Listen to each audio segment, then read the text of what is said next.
કાચની સફાઈ જે ચાલુ થઈ છે શું કહો? સરદાર સાહેબના સ્ટેચ્યુ પાસે સરદાર શોપિંગ સેન્ટર હતું. સરદાર શોપિંગ સેન્ટરના નીચેથી આ નડિયાદનો પૂર્વ ભાગનો મુખ્ય કાંસ જઈ રહ્યો છે. આ લગભગ 14 ફૂટ પહોળો છે અને 8 ફૂટ ઊંડો કાંસ છે.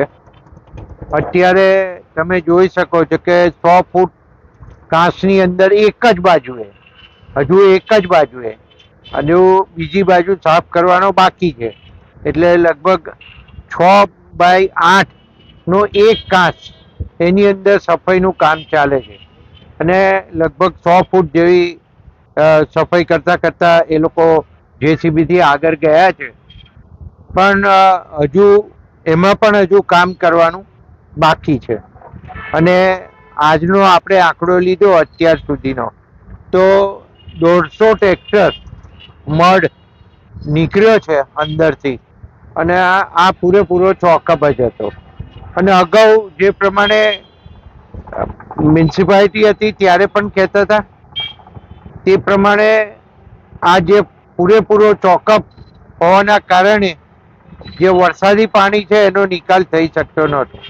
અને એના કારણે નાના કુમનાથ રોડ હોય, મોટા કુમનાથ રોડ હોય, આ બાજુ આઈસ ફેક્ટરી દેસે વગો હોય, કિડની હોસ્પિટલથી પછી કોલેજથી આવતું પાણી, અને ઓલ્ડ સિટીનું પાણી, જૂનું શહેર જે નડિયાદ છે એનું પાણી ઉડેવર મારફતે અહીંયા આ બધા જ પાણી અહીંયા ભેગા થઈને આવે.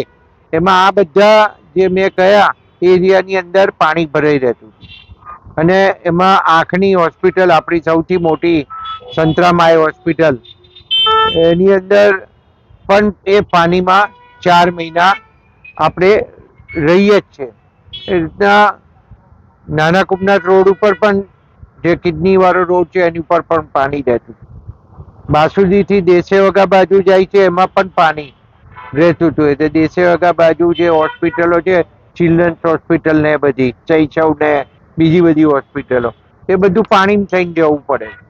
આ બધો જ ભાગનું પાણી એકત્ર થઈને આ કાંસ મારફતે શેરીમાં જાય છે. હવે અત્યારે આપણે જોઈ શકીએ છીએ કે આપણે આ શોપિંગ સેન્ટર તો જર્જરિત હતું અને જે મ્યુનિસિપાલિટીએ ટેસ્ટિંગ કરાયા એમાં રિપોર્ટ એના ફેલ ગયા, એના કારણે આ ડિસિઝન તો લેવાનું જ હતું. પણ જોડે જોડે કાંસની સફાઈ થાય એ જરૂરી હતું. અને અત્યારે કાંસની સફાઈ ચાલુ જ છે. આ કાંસ સાફ થશે એટલે આપણને નડિયાદને ખૂબ સારું રિઝલ્ટ મળવાનું છે. અને એની અંદર પશ્ચિમના અમુક ભાગ અંદર આવી જાય છે. જે શાક માર્કેટ પાછળનો જે વૈશાલી વાળો જે રોડ છે ત્યાંથી જે કાંસ જાય છે આખો, એ કાંસ બી અહીંયા માર્કેટમાં થઈને આ કાંસમાં જ આવે. તો આ બધા જ ભાગનું પાણી આમાં ભેગું થઈ અને નડિયાદમાંથી નિકાલ થાય છે. તો આ ખૂબ જરૂરી બાબત હતી.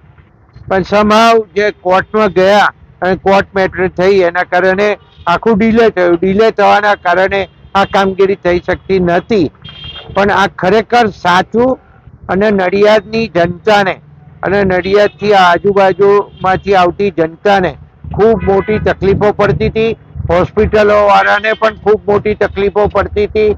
અને એના કારણે આ જે આપણે કરવું પડ્યું છે એ આયોજન કર્યા પછી અને આખો કાંસ ફરી બનાવવાનું જે મ્યુનિસિપલ કોર્પોરેશનની અંદર નક્કી કરવામાં આવ્યું છે. માન્ય મુખ્યમંત્રી શ્રી ભૂપેન્દ્રભાઈ પટેલ સાહેબ દ્વારા આપણને 64 કરોડ રૂપિયા મંજૂર કર્યા હતા. પણ કામ 45 કરોડ રૂપિયાની આજુબાજુનું લગભગ ટેન્ડર મંજૂર થઈ ગયું છે. અને આની આખી કામગીરી છે એ ફરીથી કરવા માટેનું આખું આયોજન એ લોકોએ તૈયાર કરી લીધું છે.